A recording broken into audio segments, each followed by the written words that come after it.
Салалар бойынша бизнес жоспарлау. 7-ші тақырып. Тәуекелдерді бағалау және сақтандыру.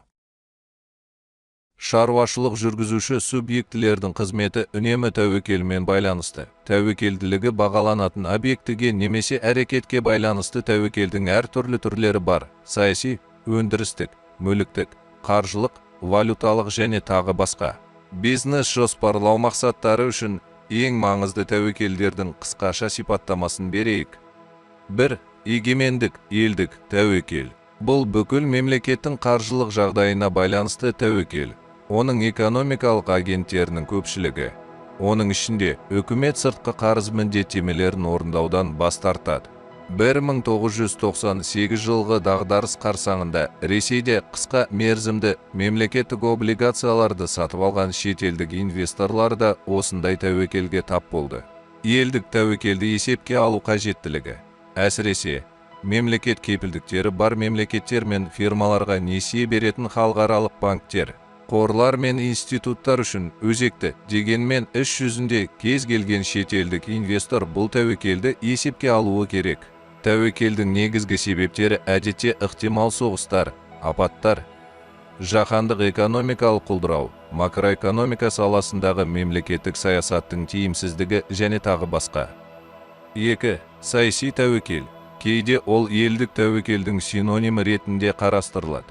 Бірақ көбінесе төңкеріс, азаматтық соғыс, жеке меншікті мемлекет меншігіне алу мүмкін болған кезде саяси құрылымы түбегейлі әртүрлі немесе тұрақсыз саяси жағдайы бар елдердің экономикалық агенттері мен үкіметтері арасындағы қаржылық қатынастарды сипаттау үшін қолданылады.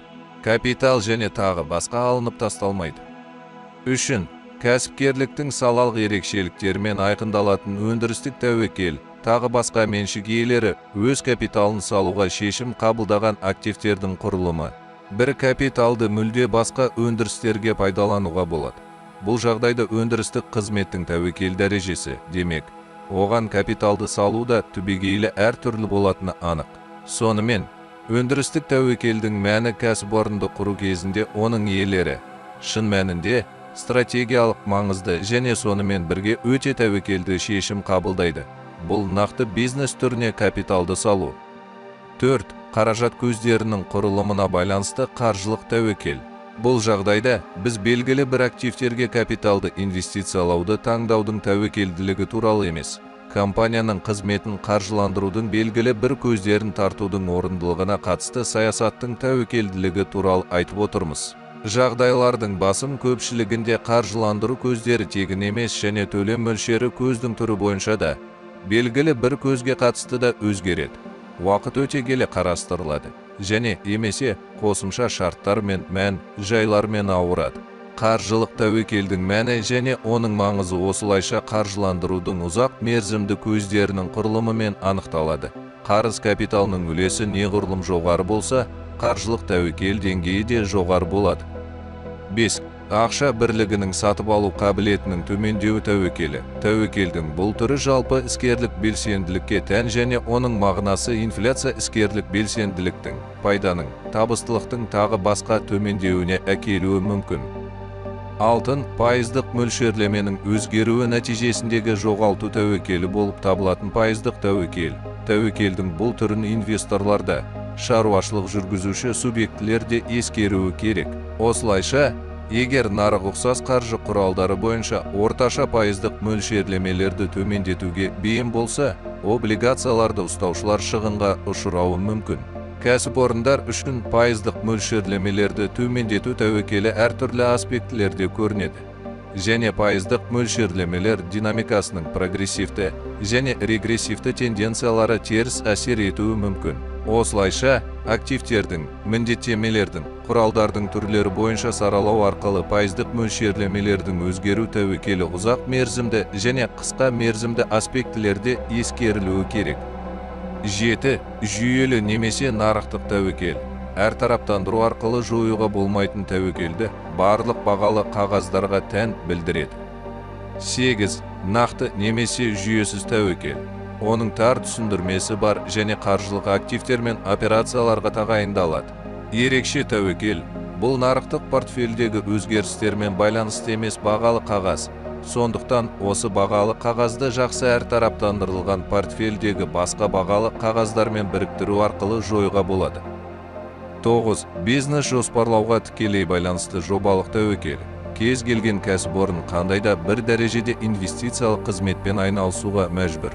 Мұның себептері экономикалық қызметті әртараптандырудың қажеттілігі мен мақсаттылығы, тауарлар мен қызметтердің жаңа нарықтарына шығуға ұмтылу, тауарлар мен қызметтердің әлемдік нарығында жаңа тауашаны, аумақтық немесе өнімді дамытуға қатысуға ұмтылу, тағы басқа. Әдетте, инвестициялық қызмет қандайда бір инвестициялық жобаны әзірлеу және жүзеге асыру арқылы жүзеге асырылады. Оның валюталық тәуекел, шетелдік валютада көрсетілген қаржылық активті немесе міндеттемені иеленетін кез келген ұйым валюталық тәуекелге ұшырайды. Бұл валюта бағамының өзгеруі нәтижесінде жоғалту ықтималдығы. Жағдайға байланысты валюта бағамының өзгеруінің салдары өте маңызды болуы мүмкін. Осылайша, аз уақыт ішінде доллар-рубль бағамы 4 есе өскен. Ресейдегі тамыз дағдарысы нәтижесінде көптеген кәсіпорындар батыстық кредиторлар мен инвесторларды өте алмады. Онымен бірге, операциялық тәуекел болып табылатын транзакциялық тәуекел, яғни белгілі бір транзакцияға байланысты жоғалту тәуекелі. Бизнесте тәуекелсіз транзакциялар іс жүзінде болмағандықтан, бұл тәуекел ең кең таралған және оны толығымен жою мүмкін емес. Мысалы, жеткізуші жеткізу ырғағын бұзуы мүмкін, борышкер шот-фактураны төлеуді кешіктіруі мүмкін, капиталдандырылған табыстылықты күтумен сатып алынған қаржылық актив эмитенттің қаржылық қиындықтарына байланысты құнсыздануы мүмкін және тағы басқа. 12. Сақтандыру ұйымы сыйлықақы төлеуге айырбастайтын актуарлық тәуекел. Сақтандыруда актуарлық есеп айырысулар деп аталады. Оған қатысушылардың жарналары есебінен ақша, сақтандыру қорын құру жөніндегі шаралар жүйесі түсініледі. Оның қаражатынан табиғи зілзалалар мен жазатайым оқиғалар салдарынан келтірілген залал өтеледі. Сондай-ақ, басқа да сомалар төленеді. Белгілі бір оқиғалардың орын алуына байланысты, нарықтық қатынастардың дамуы мен бизнес әрқашан сыртқы және ішкі ортаның белгісіздігі мен өзгермелі жағдайында жүзеге асырылады. Бұл күтілетін түпкілікті нәтиженің пайдалылығы туралы тұрақты белгісіздік бар екенін білдіреді. Демек, күтпеген шығындар мен сәтсіздіктер қаупі бар. Бөлім құрылымы әдетте келесідей көрінеді. 1. Ықтимал тәуекелдердің толық тізбесін қалыптастыру. 2. Тәуекелдердің туындау ықтималдығын бағалау. 3. Туындау ықтималдығы бойынша тәуекелдерді саралау. 4. Пайда болған кездегі шығындардың күтілетін көлемін бағалау. 5. Тәуекелдің қолайлы деңгейін белгілеу және негіздеу, рұқсат етілген тәуекел аймағын анықтау. 6. Аса маңызды тәуекелдерді бөліп көрсету. 7. Тәуекелді сақтандыру.